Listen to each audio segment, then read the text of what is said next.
سلام علیکم.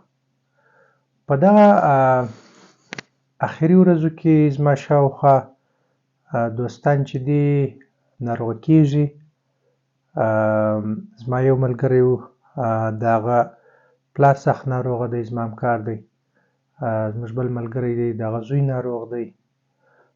زموږ بل همکار دی، د هغه مېرمن وفات شوه، الله دې وبخښي.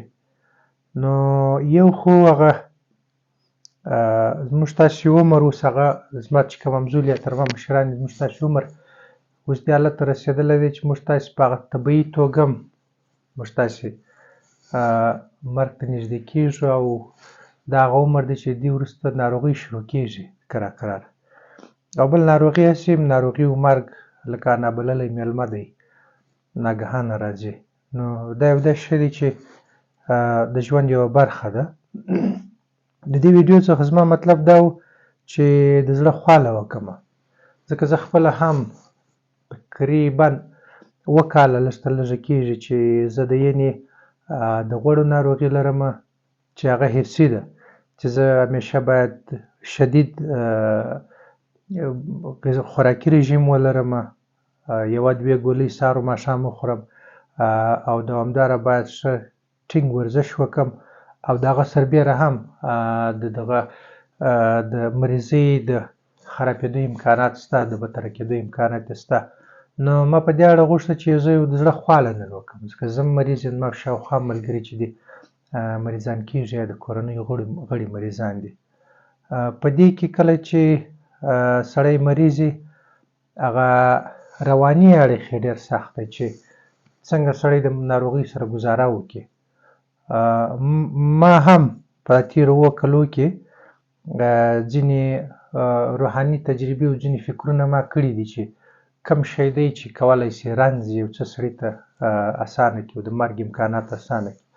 نو په دې کې زموږ تاسې دین چې د رنځ او مرګ په اړه څه ویلي دي، هغه تر ټولو اراموونکي او قناعت بخښونکي دي، ځکه زموږ تاسې خپله دین چې دی هغه د تسلیمۍ او د قبولۍ په معنا دی، چې موږ تاسې د الله حکم ته ځانونه تسلیموو، او موږ خپل کوښښ کوو. دلته یو بارکي موجوده ده، موږ تاسې همیشه خپل کوښښ کوو، اما د هغه وروسته چې څه کېږي هغه ته موږ تاسې ځان تسلیم کړی دی. نو موږ تاسې په دین کې ما چې لوستي او راته ویل شوي دي، هغه دا دی چې موږ تاسې ته توصیه دا ده چې مرګ ونه غواړو، خو چې کله مرګ راغی هغه د مؤمن دپاره تحفه ده، او همدغسې رنځ هم ونه غواړو، خو چې کله راغی هغه د الله رحمت دی. خو دلته هغه یو بارکي موجوده ده چې موږ تاسې خپل کوښښ سړی باید وکړي. دلته کله کېدای شي سړی بیخي یوې خوا ته ولاړ شي، تسلیمۍ ته، چې هېڅ نه کوي، او یا هغوی چې مقاومت کوي. دواړه چې دي ستړي کوونکي او یو خپل ضرر لري.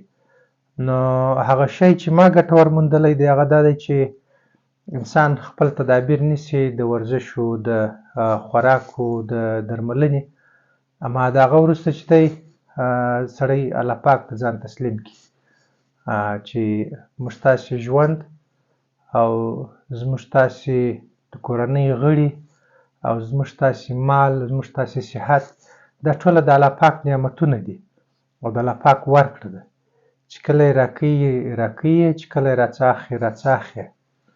نو الله پاک دې موږ تاسې ټول صحتمند او خوشحال لري، او الله پاک دې زموږ تاسې غمونه لرې لري.